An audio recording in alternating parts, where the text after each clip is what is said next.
আজ আমরা মা মেয়ে একসাথে যাচ্ছি লাইব্রেরিতে। এর আগে আমার জানা ছিল না বাচ্চাদের জন্য যে লাইব্রেরিতে প্রি ক্লাসের ব্যবস্থা থাকে। হঠাৎ করে গুগলে সার্চ করতে করতে জানতে পারি। তাই আজকে সকালে তাড়াতাড়ি ঘুম থেকে উঠে আমরা দুজনে সকালের নাস্তা খেয়ে বাসা থেকে বের হয়ে গিয়েছি। আর আমাদের বাসা থেকে লাইব্রেরিতে যেতে বেশি সময় লাগে না। আমি গোয়েন কল করে দিয়েছি আর গোয়েনে করে এখন চলে যাব লাইব্রেরিতে।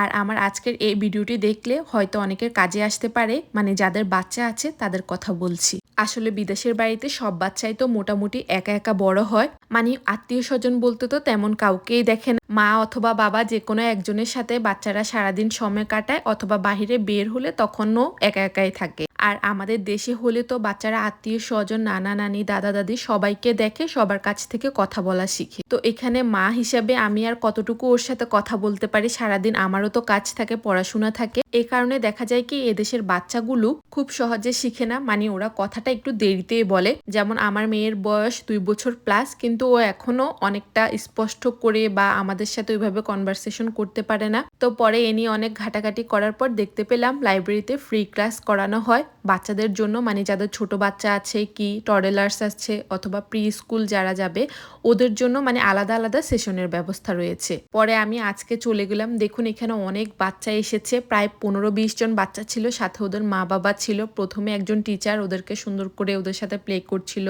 গল্প করছিল, বই পড়াচ্ছিল। শেষে ওদেরকে অনেকগুলো টয় দিয়েছে, সবাই একসাথে খেলা করছিল। আর এই ক্লাসটি 30 মিনিটসের জন্য হয়, তবে 2টা সেশন ছিল। যেহেতু আমি সকাল সকাল উঠে গিয়েছি তাই আমি 9:30 থেকে 10টা পর্যন্ত করেছি। তারপর 10টা থেকে বাচ্চারা টয় দিয়ে খেলা করছিল। তারপর 10:30টার দিকে আমরা বের হয়ে গেলাম। আর এই সময় আমার মেয়ে একটু আসতে চাচ্ছিল না, মানে ও এনজয় করেছে যে সেটা বুঝতে পেরেছি। আমি ভেবেছি এখন থেকে চেষ্টা করব প্রত্যেক সপ্তাহে ওকে নিয়ে আসার।